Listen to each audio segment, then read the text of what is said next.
Dans l'automobile aussi, certains clichés ont la vie dure. Après le premium allemand, après le luxe britannique, après l'innovation japonaise, ce sont désormais les voitures et les constructeurs chinois qui sont l'objet de tous les fantasmes. Alors certes, la voiture électrique semble très bien se porter sur le marché chinois, puisque là-bas, une nouvelle immatriculation sur deux est électrifiée, en tenant compte de l'électrique plus de l'hybride.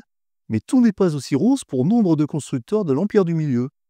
C'est surtout notre propre vision de la menace chinoise qui a tendance à légèrement nous aveugler. En fait, nous nous méprenons souvent sur les caractéristiques que nous attribuons aux voitures chinoises, que ce soit en termes de qualité ou de défaut, des stéréotypes qui ne correspondent pas toujours à la réalité.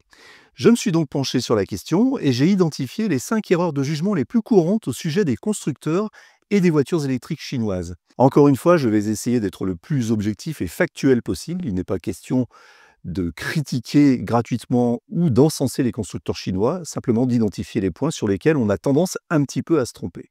Erreur numéro 1, les voitures chinoises cassent les prix. Beaucoup pensent que les marques chinoises envahissent l'Europe avec des véhicules à prix plancher, mettant à mal la concurrence. Si certains constructeurs comme MG ont lancé des modèles abordables, notamment le MG ZS EV ou Leapmotor avec la T03, cette stratégie ne représente pas l'ensemble des marques chinoises, loin de là.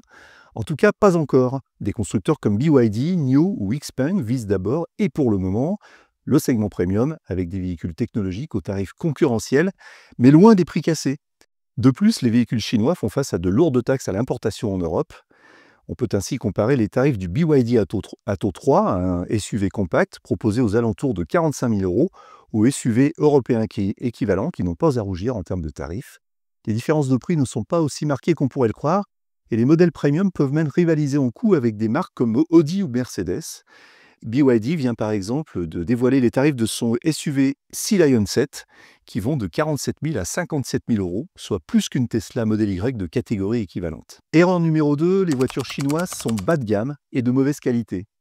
Autrefois, les produits chinois étaient synonymes de bas de gamme, en effet, mais la réalité a bien changé. Et d'ailleurs, cela ne concerne pas que l'automobile. Regardez du côté de la tech, où une marque comme DJI, pour les drones et les caméras, s'est imposée en quelques années comme un leader mondial, avec des produits qui n'ont rien à envier à du Apple ou à du GoPro, jusque dans le packaging. Dans l'automobile, des constructeurs comme BYD ou NIO investissent massivement dans la qualité de fabrication. Par exemple, le BYD Sea Lion, encore lui, ou la berline BYD Seal, beaucoup plus cossue et huppée que sa concurrente directe, la Tesla Model 3.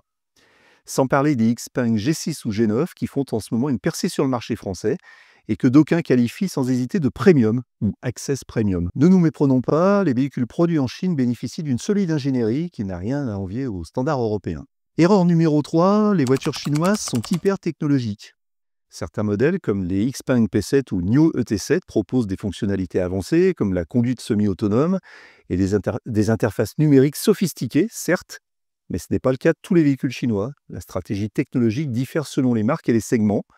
MG, par exemple, mise sur la simplicité et un certain dépouillement, avec des modèles comme le MG4, sans surplus technologique, en mettant plutôt en avant la praticité et l'économie d'énergie.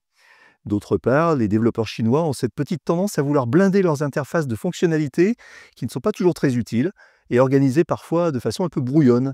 Enfin, si l'on considère que Tesla est en quelque sorte encore l'étalon de la tech automobile, alors la plupart des modèles chinois sont encore loin derrière. Donc oui, dire que les voitures chinoises sont très technologiques, c'est une généralisation inexacte. Erreur numéro 4, les voitures chinoises sont moches ou alors ce sont des copies. Ce cliché est en grande partie hérité des premières générations de voitures chinoises qui, il est vrai, manquaient souvent d'originalité esthétique. Aujourd'hui, la situation est bien différente. Les marques chinoises collaborent avec des studios de design renommés, internationaux. BYD a ainsi fait appel à Wolfgang Egger, ancien designer allemand de chez Audi et Lamborghini, et la gamme de cette marque n'a pas à rougir en termes de personnalité et de cohérence.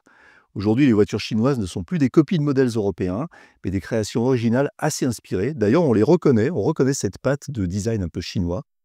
Par exemple, la toute dernière version aussi de la grande berline Xpeng P7 a surpris les observateurs de par son design, à la fois moderne et luxueux, et le sentiment de qualité qui s'en dégage. Erreur numéro 5, enfin, les voitures chinoises envahissent l'Europe et leurs ventes sont énormes. L'idée que les voitures électriques chinoises envahissent l'Europe est largement exagérée.